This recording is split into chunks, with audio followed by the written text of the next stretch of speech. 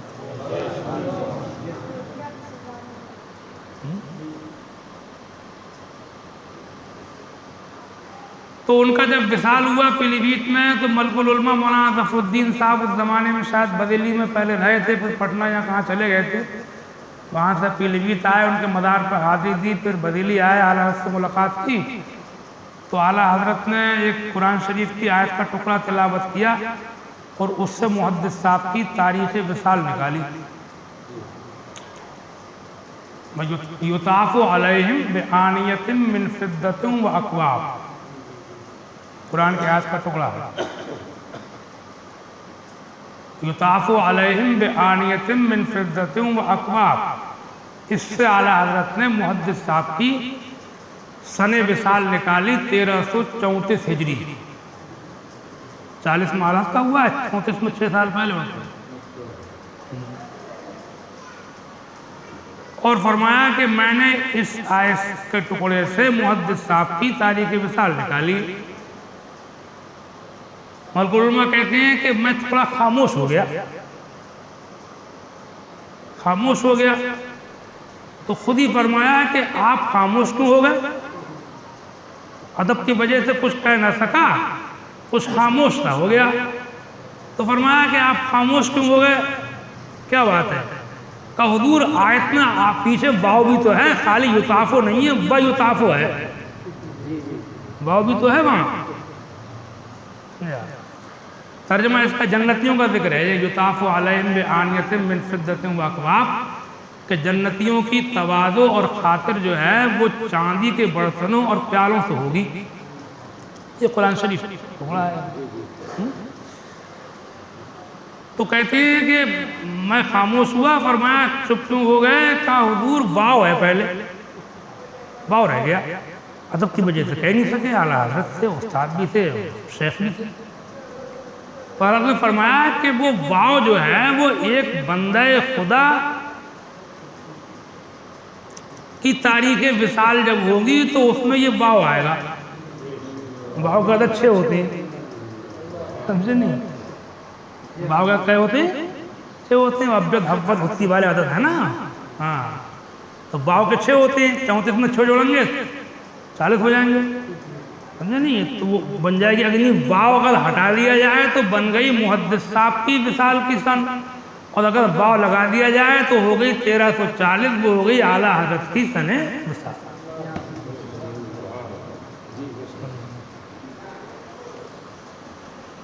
تو فرمایا کہ یہ واو جو ہے ایک بندہ خدا 6 سال کے بعد اپنا نام نہیں لیا، ایک بندہ خدا 6 سال کے بعد دنیا سے جائے گا تب یہ واو لگے گا اس کے ساتھ میں، تب بنے گی، یہ مطلب یہ۔ اب یہ اس ٹائم تو سمجھے نہیں کس کے لیے کہہ رہے ہیں، مگر فرماتے ہیں کہ جب اعلیٰ کا وصال ہوا تو میں سمجھا کہ اعلیٰ حضرت نے یہ اپنے ہی لیے فرمایا۔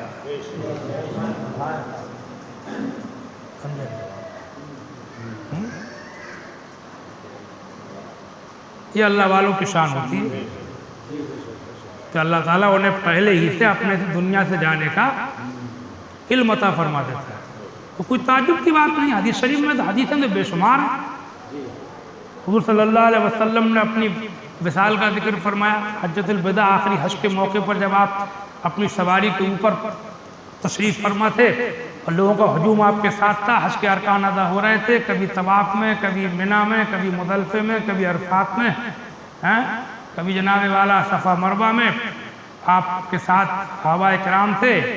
تو آپ لوگوں سے فرماتے تھے مجھ سے پوچھو اپنے مناسک مجھ سے معلوم کرو، ہو سکتا ہے کہ آئندہ سال میں تمہارے بیچ نہ رہوں۔ بار بار یہ حضور کا آخری حدیث۔ ایک حدیث شریف میں ہے، سیدنا ابو سعید خدری ایک مشہور صحابی ہے، بخاری میں حدیث ہے، صحیح بخاری میں کہتے ہیں ایک بار رسول خدا صلی اللہ علیہ وسلم نے ہم کو خطبہ دیا، بیان فرمایا، تقریر فرمائی۔ آج کل تقریر بیان بولتے ہیں، اس زمانے میں خطبہ بولتے تھے۔ خطبنا رسول اللہ صلی اللہ علیہ وسلم فقال خیر اللہ عبدا بین الدنیا و بین ما عنده فاختار ذلك العبد ما عند اللہ فبکا ابو بکر فتعجبنا لبکائه ان رسول اللہ صلی اللہ علیہ وسلم قال فی عبد وکان رسول اللہ صلی اللہ علیہ وسلم ذلك العبد وکان ابو بکر هو عالمنا۔ صحیح بخاری کی حدیث ہے۔